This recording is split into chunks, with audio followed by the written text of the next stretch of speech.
మొక్కలేందే oxygen ఉండదు. ఇది ప్రతి ఒక్కరికి తెలిసిన అంశం. అయితే రాబోయే రోజుల్లో రాళ్ల నుండి కూడా ఆక్సిజన్ పుడుతుందా?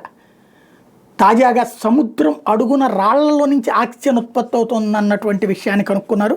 ఇది సంచలనాత్మకమైనటువంటి వ్యవహారం. భూమి మీద జీవజాలం మనుగడకు ఆక్సిజన్ ప్రాణ అవసరం. అది తయారవ్వాలంటే వెలుతురు, సూర్యకాంతి తప్పనిసరి.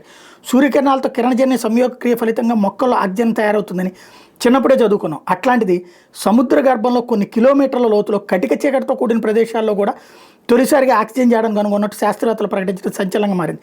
అక్కడ కాంతితో పని లేకుండానే ఆక్సిజన్ తయారవుతుందని తొలిసారిగా గుర్తించారు. అది కూడా కఠిన శిలల నుంచి ఉద్భవిస్తుండడం శాస్త్రవేత్తలను అబ్బురపరుస్తోంది. ఇది ఎలా సాధ్యమవుతుందో తెలుసుకునేందుకు మరింత లోతైన అధ్యయనానికి వాళ్ళు నడుం బిగించారు. అనంత విశ్వంలో కాంతిమయ పదార్థం కంటే చీకటమయమైన డార్క్ మ్యాటర్ ఎక్కువ అన్నది తెలిసింది.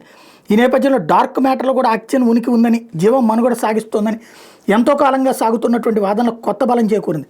బంగాళదుంపల పరిమాణంలోని ముద్దల్లాంటి శిలల నుంచి స్వల్ప పరిమాణంలో ఆక్సిజన్ తయారవడాన్ని పరిశోధనలో గుర్తించారు. పసిఫిక్ మహాసముద్రంలో క్లారియన్ క్లిప్పర్టన్ జోన్ CCZలో 13,100 అడుగుల లోతులో సముద్ర గర్భంలో వీటిని గుర్తించారు. ఈ శిలలు ఎలక్ట్రాలసిస్ ప్రక్రియ ద్వారా సముద్ర జలాన్ని ఆక్సిజన్, హైడ్రోజన్గా విడగొడుతున్నాయి. కిరణజన్య సంయోగ క్రియ ద్వారా మాత్రమే ఆక్సిజన్ తయారవుతుందన్న సిద్ధాంతాన్ని ఇది పటాపంచలు చేసిందని స్కాటిష్ అసోసియేషన్ ప్రొఫెసర్ ఆండ్రూ స్వీట్మన్ చెప్పారు. ఇది ఎలా సాధ్యమవుతుందన్న తేల్చేందుకు 3 ఏళ్ల సుదీర్ఘ ప్రాజెక్టుకు తెరదీస్తున్నట్టు ప్రకటించారు.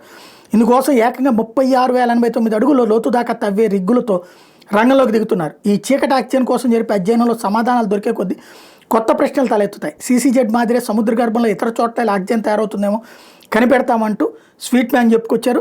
సముద్ర గర్భంలోని శిలల్లోనే కాక భూమిలో లోపల పొరలోనూ ఆక్సిజన్ సమృద్ధిగా ఉన్నట్టు అమెరికాలోని మసాచుసెట్స్లోని Woods Hole Marine Biological Laboratory సూక్ష్మజీవుల శాస్త్రవేత్త ఎమిల్ రఫ్ ప్రకటించడం విశేషం. కెనడా ప్రీరీ భూముల్లోని అత్యంత లోతుల్లో కూడా ఆక్సిజన్ ఉందని చెప్పారు ఆయన. కాల్గరీ వర్సిటీకి చెందిన పలు ప్రొఫెసర్లు కూడా దీన్ని ధృవీకరించారు.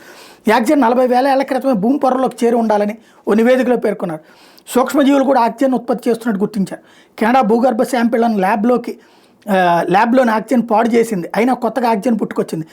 ఎక్కడి నుంచి అని చూస్తే ఆ నీటిలోని సూక్ష్మజీవులు కొత్తగా ఆక్సిజన్ తయారు చేస్తున్నట్టు గుర్తించాము. అవి తమ మనుగడకు కావాల్సిన శక్తిని సమకూర్చుకోవడానికి ఒక నైట్రోజన్, 2 ఆక్సిజన్ అణువుల్ని రసాయనిక చర్యల ద్వారా అణుస్థాయి ఆక్సిజన్గా మారుస్తున్నాయి.